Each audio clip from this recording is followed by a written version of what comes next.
Dito tayo mga kababayan, kay Bato de la Rosa. Ano ba yung kay Bato? Mga kababayan, ganito po. Si Bato de la Rosa, mga kababayan, naglabas po ng official statement. Naglabas ng official statement si Bato ngayon, mga kababayan, na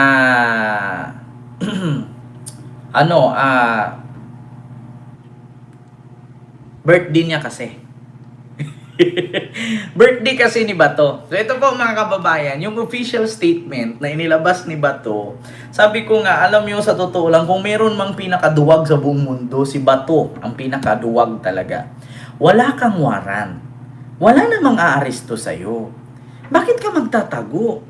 Birthday mo, tapos magtatago ka. Diba? Ito po mga kababayan, basahin po natin. Ayan, ito, Abante News Online galing sa Abante News Online yan. Naglabas ng statement si Bato ngayon, mga kababayan, na napakahabang litanya. Siguro sa loob to ng 2 buwan na hindi siya nagpapakita kaya ganun kahaba ang kanyang statement.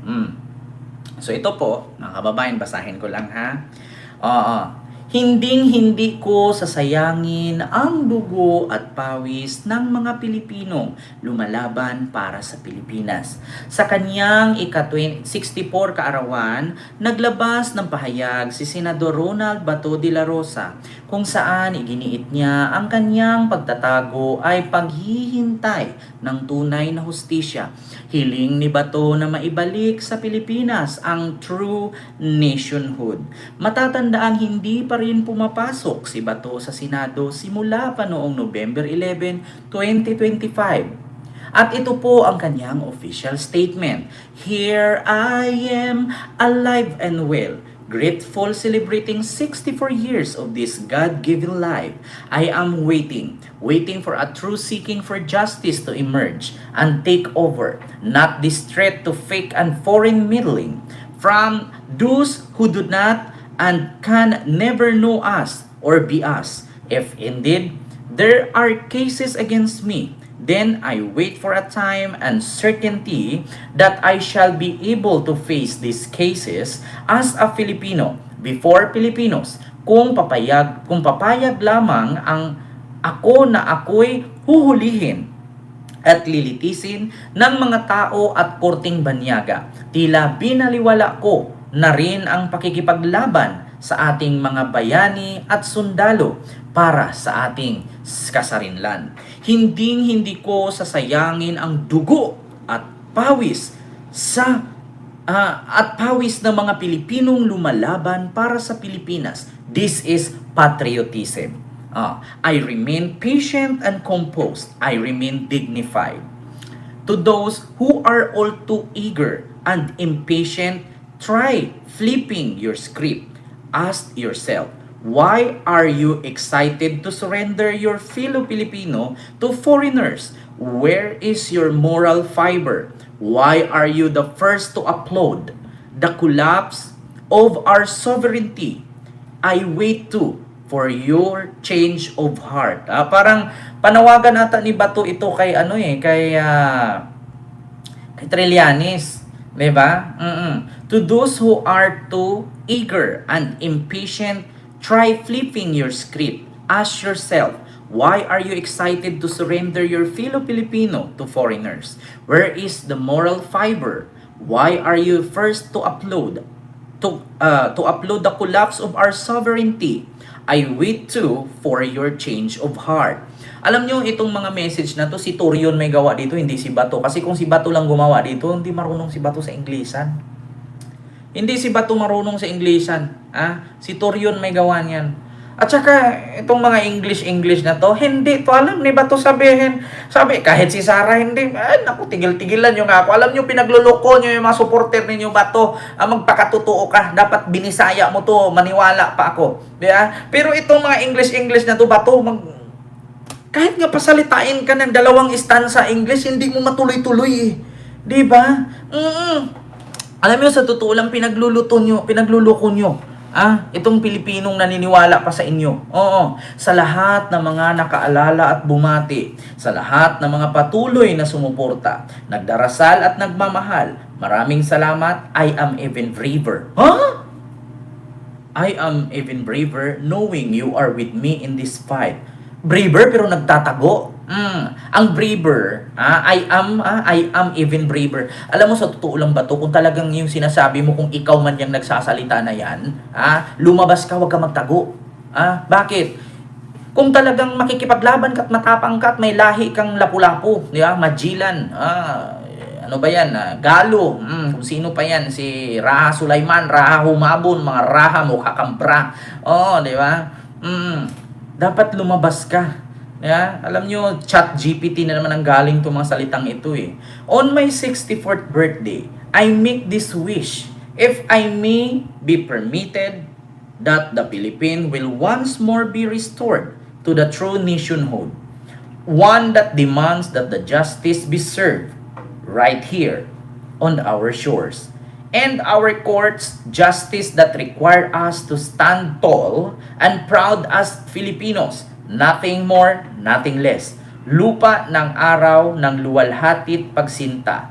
Buhay ay langit sa piling mo. Ang kintab ng noo ni bato. Happy birthday. Kita ninyo? Ultimo pa yung mga, alam nyo, dito mo masasabi na kung talagang matapang ka at bayani ang tingin mo sa sarili mo kasi patriotism daw ang sabi niya, huwag kang magtago. 'Di ba? Oo, buhay ang halaga, hindi dugo o pawis ng mga Pilipino, kundi ninyo inabuso ang kahinaan. Tama, 'di ba? Sa totoo lang mga kababayan, wag niyo, alam ninyo, nung panahon na nagpa-implement kayo ng batas na ganyan na labag sa human rights, hindi niyo iniisip na meron kayong dugo, meron 'di ba? Narinig niyo yung dito ang statement ni Bato na Filipinos, dugo, pawis, patriotism. Hindi ka ba natamaan ng kidlat ba to? Hindi ka ba natatakot na sinabi mo yan o kung sino mang gumawa ng statement na yan? Nung pinagpapatay nyo yung mga walang due process na sinasabi ninyong adik, naisip nyo ba na Pilipino din sila? Diba? Alam nyo, sorry to say, hindi ko man kakilala yung mga pinatay ninyo, hindi ko man kamag-anak, hindi ko man yun mga kadugo. Pero yung mga statement ninyo, katulad ng statement na to, bullshit to. Bullshit. Bakit? How dare you, di ba, to make this statement na sabihin mo, dugo at pawis ng mga Pilipinong lumaban para sa Pilipinas, putang ina. Yung mga pinagpapatay ninyo, Pilipino yun. Di ba? Hindi ba kayo nahihiya maglabas ng ganyang statement? Tapos may pa-sovereignty kayong nalalaman? Yung West Philippine Sea nga, hinahayaan ninyo, nasa power kayo ng almost 6 years, wala kayong ginawa. Bugkos ang sagot ng presidente ninyo, hayaan nyo, tubig lang, bato lang dagat, buhangin, boundary lang yan, ibigay nyo na. Putang ina, tapos magpa-sovereignty kayo? Hindi ba kayo nahihiya? Diba? Kaya sa totoo lang mga kababayan, mahirap talaga yung pumasok ka sa politika na wala kang alam. Diba? Mahirap. Ang kakapal ng mukha ninyo, sasabihin ninyo, Pilipino, dugo at pawis, tapos may ano pa ng lupang hinirang dyan na ang sabi mo, bayang magiliw. Huwag yung gagamitin yung Pilipinas. Huwag yung gamitin yung Pilipino. Kasi kung talagang makabayan kayo, makadiyos, makapilipino, makabansa, hindi nyo sana hinahayaan na patayin nyo ang kapwa ninyo Pilipino na walang due process. Diba? Tapos ngayon, naghihingi kayo ng due process? Yung mga pinatay ninyo. Buti pa nga si Digong nung inaresto, pinapakain pa sa eroplano, naka-private jet. Diba? May oxygen pa. Yung mga pinagpapatay ninyo na walang due process, pinainom nyo ba ng tubig bago nyo tinumba? Pinakain nyo ba ng pansit? Yung mga magulang, tinawag nyo ba muna bago nyo binaril yung anak? Pinalo nyo ba muna ng cellphone yung noo ng pulis bago siya nabaril? Walang ganun. Meron ba kayong mga vigil candle lightning dyan? Gabi-gabi? Meron ba kayong, yung mga pinagpapatay ba ninyo, pinagawaan nyo ba ng standing cartoon? Tapos pinupuntahan nyo sa dahig? Meron ba kayong rally-rally dyan para sa mga pinatay ninyo? Diba? Hindi ba kayo nahihiya? Buti nga umabot ka pa ng 64 years old dyan sa birthday mo, samantalang yung mga pinagpapatay nyo noon dahil sa war on drugs na putang inang wrong implementation. Good intention. Yes, totoo yan. Admitted ako. Pero wrong implementation yun. 'Di ba? Good intention 'yon. Yung war on drugs. Kahit ako hindi ako tututol doon. Dapat lang naman talaga masugpo itong droga. Pero yung implementation kasi pera-pera eh. Biruin mo anong sabi ni Digong? Kumbinsihin ninyo ang kriminal na manlaban para may rason tayong patayin sila. Kita nyo yan? Kumbinsihin na manlaban para may rason na barilin sila. Putang ina, nasaan yung due process? Diba, kung kriminal man yan, walang kalaban-laban bata, damputin nyo, ikulong nyo, kasuhan nyo, ipatawag nyo yung magulang. Hindi yung babarilin mo diretsyo. Diba? Daming nabudol dyan. Tapos ngayon, may pa-birthday statement ka pang potang ina mo. Duwag. Diba? Ang daming adik di umano natatakot, pero putang ina, yung mga adik na kaalyado nung kaibigan nilang drug lords, buhay na buhay. Biruin mo, libo-libong namamatay na adik, pero yung drug lords, isa, dalawa lang. Si Paruhinog lang at si Espinosa. Sige nga. So, do you think ang drug lord sa Pilipinas, dalawa lang? Si Paruhinog lang at si Espinosa? So, kumusta naman ang Davao? Kumusta ang Maynila? Walang drug lord sa Maynila? Diba? Biruin nyo, nagpa-implement ka ng war on drugs, tapos ang pinatay mo yung mga nanggamit. Ako wala akong problema dun sa mga gumamit at nagbibenta. Alam nyo kaya hindi masugpo-sugpo? Bakit? Kasi hindi nyo pinatay yung deal, yung producer. Hindi nyo pinatay yung puno. 'Di ba? Kung pinatay nyo yung puno, yung mga ugat nun hindi nalalaganap. Iniisa nga, 'di ba tignan ninyo, sa Philippine Statistics, sa pinakamaraming namatay na adik di umano, sa war on drugs ni Digong, ang Caloocan. Pero may nabalitaan ba kayo sa Caloocan na may drug lord na matay? Wala. Sige nga. Sige, pakisagot, mga DDS. Pinakamarami sa Philippine Statistics na namatay. Ito ha, i-search ko. Ito. Mga DDS, baka alam kong bobo kayo. Yeah? Pero hindi kayo bulag, hindi kayo bungol. Ito. Philippine Statistics sa pinakamaraming patay na adik sa panahon ng war on drugs ni Digong ay ang Caloocan. Ito, tingnan natin. Mga kababayan. News Trivia. Ito po. Vera Files Fact Check. Ito, mga kababayan, sa Vera Files ito. Sinasabi ng datos ng PDEA tungkol sa sitwasyon ng bawal na gamot sa Pilipinas. Narito ang sinabi ng mga ulat sa PDEA. Sa halos 3 taon na walang tigil na giyera laban sa droga, ang publiko ay nanghuhula pa rin tungkol sa katotohanan ng mga sinasabi ni Pangulong Duterte tungkol sa kanyang pangunahing kampanya.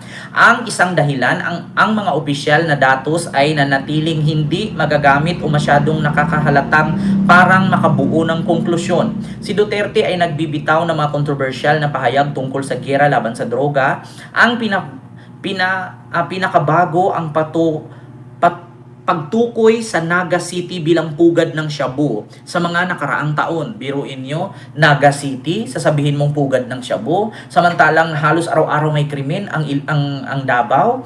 Bago nito, mali ang sinasabi niya, ang Iloilo, ang lungsod man o lalawigan, ang pinaka-shabulized sa bansa. Binago ang kanyang datos tungkol sa mga adik sa droga at maraming beses na paulit-ulit na labis ang pagkalkula sa bilang ng mga tagapagpatupad ng batas na matay ng mga operasyon laban sa bawal na gamot.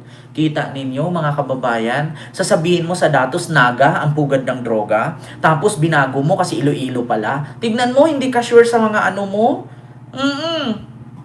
Sa ilalim ng isang memorandum na nilabas niya noong October 10, 2017, inatasan ni Duterte ang Philippine Drug Enforcement Agency or PDEA na manguna sa digmaan laban sa droga na iniutos ng lahat ng impormasyon mula sa mga kinauukulan ng mga ahensya sa iparating, ihatid o dalhin sa atensyon ng ahensya. Ang PDEA naman ay ang magsagawa ng pamamahala sa iba't ibang mahahalagang ulat sa Office of the President, sabi ng PDEA spokesperson Derek Carion. Di ba? Kita nyo mga kababayan. Ayun, the real number PH ay nakatakdang, kakaunti, binubuo at buod ng mga pambansang statistika na hindi sapat ang mapaghusga na publiko kaugnay sa mga pahayag na ginawa ng presidente tungkol sa barangay, bayan, lungsod at mga probinsya. Eto na, pagdating ng 2016 nung tumakbo siya bilang presidente, ang pinakamay mga mararaming namatay ay ang lugar ng Caloocan. 'Di ba? Kita nyo mga kababayan. So ngayon ang tanong, kung ang Caloocan ang may pinakamaraming namatay na lugar, ito po mga kababayan ha, basahin ninyo ha, ayan po, Vera Files po yan. Totoo po yan, binabasa ko. Ngayon sa Caloocan, kung may pinakamaraming namatay ang Caloocan, sumunod dyan ay ang Parañaque. Caloocan, tapos Parañaque, Pampanga, Cavite. So, bakit ni isa doon wala mga drug lords? Kasi sa lahat ng pagkakaalam ko, na sinasabi nilang drug lords na namatay, si Espinosa lang na tatay ni Kerwin at si Aldong Paruhinog. So, in the rest, saan? So, napaka-imposible naman na dalawa lang ang drug lord sa Pilipinas. Usamis lang at Albueralite. So, nasaan yung Caloocan? Nasaan yung Metro Manila? Kalaki-laki ng Metro Manila, Tapos sa Philippine Statistic, na mas maraming namatay sa war on drugs ay Caloocan? So, bakit walang namatay sa Caloocan? Bakit walang namatay sa Valenzuela? Bakit walang namatay sa Bulacan, Cavite, Laguna, Batangas? Diba? Yun mga kababayan. Kaya ngayon sasabihin dito sa statement ni Bato, for Filipinos, makatao, makadiyos, makabansa, dugo, pawis, putang ina nyo. Tigil-tigilan nyo kami, pinagluloko nyo kami. Diba? So yun po yun, mga kababayan, yung ating reaksyon. Kaya kung talagang para sa tao, para sa Diyos kayo, diba? Huwag kayo magtago. Ba't kayo nagtatago? Diba? Hindi nyo nga alam yung merong mayor ng Caloocan nagpaparehab. Kasi gumamit din ng ganun. O ba't hindi tinumba yun ni Digong? Kasi kaalyado niya. Sige nga. Ayaw kong pangalanan ha. Merong mayor ng Caloocan nagparehab. Bakit hindi tinumba ni Digong? Kasi kaalyado niya.